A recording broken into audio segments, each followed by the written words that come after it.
Bonjour mes amis. Bonjour à tous. Voilà. Je suis très heureux d'avoir à mes côtés ce soir un confrère d'une certaine manière. Il n'est pas prêtre, hein, il est laïc, mais son travail va dans la même direction que moi. Voilà, il s'agit, vous l'avez reconnu, de Mathieu Lavagna.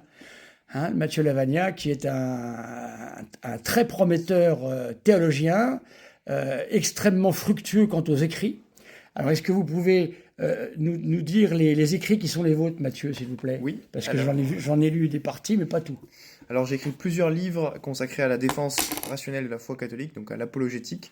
Le premier qui est sorti en 2022 qui s'appelle Soyez rationnel, devenez catholique, Ah, c'est très bon, qui ça. vise à montrer que Dieu existe, qui s'est révélé en Jésus-Christ et que Jésus-Christ a fondé l'Église catholique. La base de Voilà, l'apologétique. qui subsiste jusqu'à aujourd'hui. Une partie sur les miracles catholiques bien attestés par la science. Et puis un autre livre de réponse à Michel Onfray qui s'est attaqué à Excellent. l'historicité du Christ. Excellent Donc, ce travail. livre s'appelle Non, le Christ n'est pas un mythe. Une libre réponse à Michel Onfray et à toutes les calomnies et les Alors, attaques. je de dois Michel dire Onfray. que là, Mathieu s'est retrouvé en fait le représentant de l'Église catholique, hein, parce qu'il n'y en a pas beaucoup qui ont fait ce travail-là. Hein. Donc là, on peut le féliciter. Je vous laisse continuer. Donc il y a ce livre de réponse à Michel Onfray qui est sorti l'année dernière. J'ai aussi sorti un livre sur l'avortement, sur la question de l'apologétique pro-vie. Donc comment est-ce qu'on apporte des arguments rationnels, intellectuels, fondés sur la philosophie et la science, contre l'avortement, pour montrer qu'il n'y a pas besoin forcément d'être catholique ou d'avoir la foi pour s'opposer à l'avortement, et que c'est une question de logique et de raison naturelle.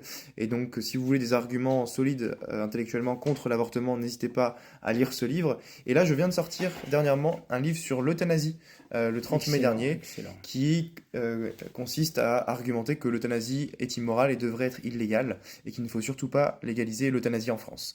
Donc si tout cela vous intéresse, n'hésitez pas à vous le procurer. J'ai aussi répondu à des youtubeurs comme La Tronchambier et Thomas Durand, qui ont beaucoup d'influence sur YouTube, sur les réseaux. Donc ce livre s'appelle Les travers de la zététique. Les zététiciens, c'est les sceptiques, ceux qui veulent remettre en question la crédibilité du christianisme. Donc n'hésitez pas, ce livre est disponible gratuitement en ligne, en PDF. Vous pouvez le retrouver sur le site de Marie de Nazareth. Et n'hésitez pas à vous abonner aussi à ma chaîne YouTube, où je sors pas mal de vidéos d'apologétique. Alors, je veux profiter que vous soyez là pour vous poser quelques petites questions. Il y a des catholiques qui me disent ah ben nous, il faut pas toucher aux athées. Là, vous savez, Monsieur Jacques Le Fou, voilà, qui refuse le débat pour le moment, etc. Tous ces gens-là. Il y a également Madame Casus Ledi, Monsieur Amir Laposta, qui profitent très régulièrement pour taper sur l'Église catholique. Alors des gens me disent, mais il faut pas dire du mal d'eux parce qu'ils s'attaquent à l'islam. Qu'est-ce que vous répondez à ça, cher Mathieu? Je pense que on doit pas parler mal des personnes en tant que telles, mais on doit s'attaquer aux idées. Donc on doit pas être dans l'ad hominem ou l'ad personam. On doit vraiment se concentrer sur réfuter les arguments et les calomnies qui sont parfois proférées contre l'Église catholique. Et donc moi, en tout cas, c'est ça ma méthode. C'est restons-en aux arguments, venons-en au débat de fond, et puis échangeons sur ce qui est le plus crédible de croire. À titre personnel, je pense qu'il y a de bonnes raisons de penser que la foi catholique est vraie, et qu'il y a de bonnes raisons de penser que l'islam, l'athéisme ou d'autres courants de pensée ne le sont pas. Et donc, débattons de ces sujets-là dans une ambiance, dans la charité. Sereine. Voilà, dans une ambiance sereine, De sans travail, insultes, sans attaques. de vrai travail intellectuel. Alors, sinon, une autre question que j'avais à vous poser, parce qu'il y a des jeunes qui me disent ça, qui me disent, mais pourquoi vous attaquez-vous à la fraternité Saint-Pédis? Ce sont vraiment les sauveurs de la foi, me dit-on. Hein, il y en a un qui m'a dit, parce que j'ai encouragé le pèlerinage de chrétienté, il m'a écrit, ouf, comme si j'étais un afro-moderniste et que tout d'un coup j'étais revenu à la foi en disant le pèlerinage de chrétienté est formidable. Alors, que faut-il répondre à tous ces chrétiens, à ces catholiques là, qui nous disent que ne touchez pas à la fraternité Saint-Pédis? Voilà, Je pense qu'on peut répondre à tous les courants, tous les mouvements qui visent à contester ce qu'enseigne l'Église dans son magistère. Le problème de la fraternité Saint-Pédis, c'est qu'elle rejette tout enseignement magistériel depuis 1962, depuis le Concile, voilà. et que du coup il y a des réponses à apporter là-dessus, que ce soit sur la question de l'ecclésiologie, la question du schisme, des sacres de 88, et puis sur la question de l'indéfectibilité de l'Église. J'ai écrit plusieurs articles sur le sujet. Et je crois que vous avez même parlé d'une chose très intéressante sur la validité, enfin, disons pas la validité, mais le fait d'honorer le devoir dominical en allant à la fraternité Saint-Pédis, et je crois que votre argumentaire, c'est de dire que le devoir dominical n'est pas rempli. Effectivement, j'ai un article, pour ceux que ça intéresse, sur mon site internet mathieulavagnat.fr Que je vous conseille, hein, c'est excellent. qui s'appelle Est-ce que les messes de la Fraternité Saint-Pédis remplissent l'obligation dominicale? Et je montre que même si ces messes sont valides, parce qu'il y a de vrais prêtres et qu'il y a la présence réelle, elles ne sont pas licites parce que les prêtres n'ont pas été incardinés et que pour qu'une messe soit licite, il faut qu'elle soit célébrée en communion sous iuris avec l'évêque du lieu. Et je donne toutes les déclarations officielles de Rome et de la commission ex Ecclesia Dei sur cette question. Donc vous pouvez retrouver toutes les sources officielles dans cet article. Donc pour que nos amis soient quand même éclairés, ça veut dire que dire je vais à la messe à la Fraternité Saint-Pédis pour ne pas aller à la messe paroissiale, évidemment si la messe paroissiale est célébrée normalement, on est bien d'accord, hein, ne va pas quoi.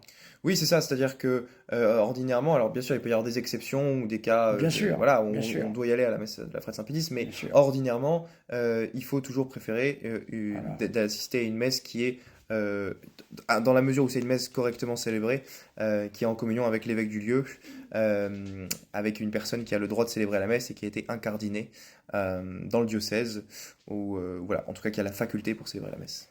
Voilà. Alors, est-ce que vous pouvez nous parler également de quelques débats que vous avez eu intéressants? Est-ce que j'en ai vu Oui, j'ai eu des débats avec des personnes de la Fraternité Saint-Pédis, des CD vacantistes comme Adrien Abezi. J'ai aussi débattu avec des athées sur ma chaîne YouTube, Excellent, avec excellent. des protestants et sur l'islam aussi. J'ai fait des vidéos sur la réfutation de l'islam. Et avec les athées, j'ai fait des vidéos de réponse à des athées comme Absiners sur YouTube, qui s'est attaqué au miracle catholique. Et donc n'hésitez pas à aller les visionner. Et je compte faire d'autres débats prochainement avec des protestants, des athées, des voilà. gens de toutes confessions différentes. Et voilà, donc vous voyez mes chers amis, hein, il ne faut pas hésiter à suivre Mathieu Lavagnat. Encore une fois, ses travaux sont excellents. Ces débats sont toujours intéressants à suivre. Voilà. Et effectivement, nous disons tous les deux que nous sommes pour le moment pas très nombreux à faire de l'apologétique sur des sujets malgré tout assez nouveaux. Parce que la question de la Fraternité Saint-Pédis, ça a 40 ans, quoi. Donc c'est assez. Et puis il faut partir des sacs, c'est pas si vieux que ça, quoi.